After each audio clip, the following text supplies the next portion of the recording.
For most of a century, arriving in New York produced a feeling no other city in the world could replicate. A specific, almost physical conviction that you were standing at the center of everything that mattered. The American dream. That conviction used to be called New York. That city is becoming harder to find. But New York is not a city. It has never been just a city. It is an argument. The most aggressive, most expensive, most unignorable argument in the history of human civilization that density plus ambition equals something worth suffering for. For 100 years, it won that argument. People came from every country on Earth, squeezed themselves into apartments the size of a generous closet, paid prices that would fund a house in most of the world, and called it the best decision they ever made. The mythology was not separate from the reality. The mythology was the product, and the product is declining hard. The numbers that tourism bodies are using to describe New York's recovery are technically accurate and functionally misleading. International arrivals have returned to near pre-pandemic levels. The headline figure is fine, right up until it isn't. What the headline conceals is the composition shift that has been happening underneath it for years. The premium traveler, the one who books a week and actually stays, who eats somewhere other than a chain restaurant in Midtown, who brings the kind of spend that sustains a city's hospitality economy rather than just passing through it, is quietly revising the calculus on New York. A senior figure at one of the major hotel properties near Central Park, speaking without attribution last year, put it this way: the rooms fill, they always fill. The question is, who is in them? And the answer will shock you. Because what is declining in New York is not what most people think. To see it clearly, you have to go back to what the city actually was. Not the legend, the engine. New York was not always what it became. For most of its first 2 centuries, it was a port, a transaction point, a place where goods changed hands and money changed shape, and nobody asked too many questions about who you were or where you had come from. The immigrants who built the city's first economy did not arrive because New York was glamorous. They arrived because New York was open. It was the original low-friction economy. Bring ambition, willing to work, no other requirements. That openness produced, over the course of the 20th century, something that had never quite existed before. Not just a great city, but the city that all other cities measured themselves against.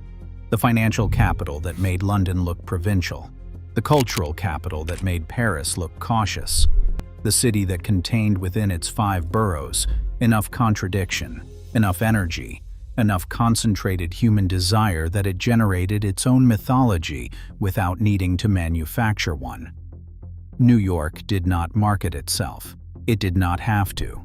The artists and the immigrants and the financiers and the lunatics did the marketing for free.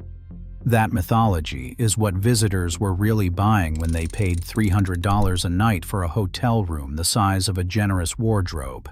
Not the room, the story, the feeling of being inside something that mattered. And for a very long time, the city delivered on that feeling. Then it stopped delivering, in stages so gradual that the mythology continued holding things together long after the reality beneath it had started to crack. Here is where it gets specific. Because the decline of New York as a destination is not one story. It is 3 stories happening simultaneously, each one feeding the others. The first is the cost story, and it is both the most obvious and the most misunderstood. New York has always been expensive. That was part of the mythology. Expensive meant serious. Expensive meant you were somewhere that mattered enough to command a premium. The problem is not that New York is expensive. The problem is that expensive has become severed from quality in ways that visitors are increasingly unable to ignore. The average nightly hotel rate in Manhattan increased by over 50% between 2015 and 2024. The meal that would have been considered mid-range a decade ago now costs what a serious dinner would have cost then. A coffee on the Lower East Side runs $6 for something that, in any honest assessment, would be unremarkable in any other city in the country. These prices would be defensible if the experience had scaled with them. A former travel editor at a major American publication, asked last year for an honest assessment, gave one. She said New York charges you for the idea of New York, and then makes you work very hard to find the actual thing. If patterns like this interest you, hit the like button. It keeps this kind of investigation visible to the people who need to see it. The second story is the one about who has left. Every city that has declined followed the same internal sequence. The people who gave the place its meaning moved out first. Then the meaning moved out behind them. New York spent 2 decades pricing out exactly the people whose presence made it worth visiting. The artists who colonized Soho and made it a destination moved to Bushwick when Soho became unaffordable, then moved out of the city entirely when Bushwick followed. The young professionals who gave neighborhoods their energy moved to Philadelphia, to Nashville, to cities where the same income supports a life rather than just paying for the privilege of existing. The immigrants who staffed the restaurants and the delis and the bodegas that gave New York its specific texture found that the specific texture was becoming something only people with very large incomes could afford to participate in. What replaced them was not nothing. What replaced them was a different and lesser version of the same city. A city that performs its own mythology for visitors who are beginning, in increasing numbers, to sense that what they are watching is a performance. The third story is the infrastructure story, and it is the hardest to explain to someone who has not experienced it. There is a version of New York that functions magnificently. The high-end, the curated, the zip codes where money insulates you from the system's failures. And then there is the version that most visitors actually encounter, the subway that in 2024 still runs on signaling technology designed in the 1930s.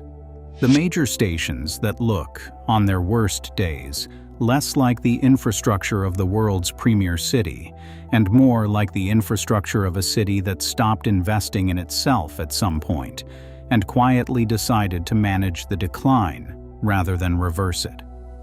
A European urban planner who spent 3 months studying New York's transit for an academic project described the experience with a precision that was difficult to argue with. He said the gap between what New York charges to be there and what New York provides in return is the largest of any major Western city he had studied. That gap is a signal. It is the same signal that Paris was sending in the years before visitors began revising their opinions. The same signal that Venice was sending decades before anyone in an official capacity was prepared to admit it. New York is not Venice. It is not facing demographic collapse or literal submersion. The city has survived fiscal crisis, pandemic, a dozen iterations of declared decline, and emerged each time with its mythology intact or even enhanced. The resilience is real. But resilience and reinvention are different things. Resilience is surviving. Reinvention is what comes after survival, and the question of what New York is reinventing itself into is one the city has not yet answered in a way that the premium visitor finds convincing. There is a particular kind of traveler who made New York what it was commercially, and that traveler is making different choices. Not because New York has become bad, because the cities competing for that traveler have become, at comparable or lower cost, genuinely good.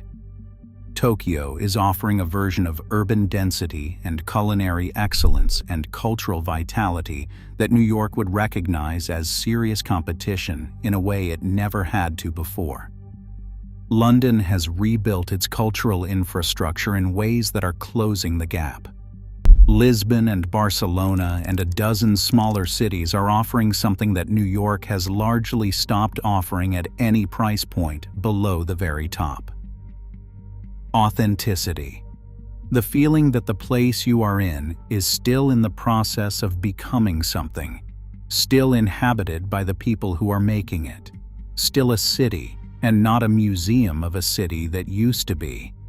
That distinction, impossible to quantify and immediately felt, is the thing that is quietly draining out of New York. Not in a single event, not in a headline. In the restaurant that was genuinely extraordinary and then stopped being extraordinary because the chef left for somewhere that offered her a life she could afford. In the neighborhood that was worth getting lost in and is now worth photographing. In the visitor who came 7 times and is deciding for the first time that the 8th trip will be somewhere else.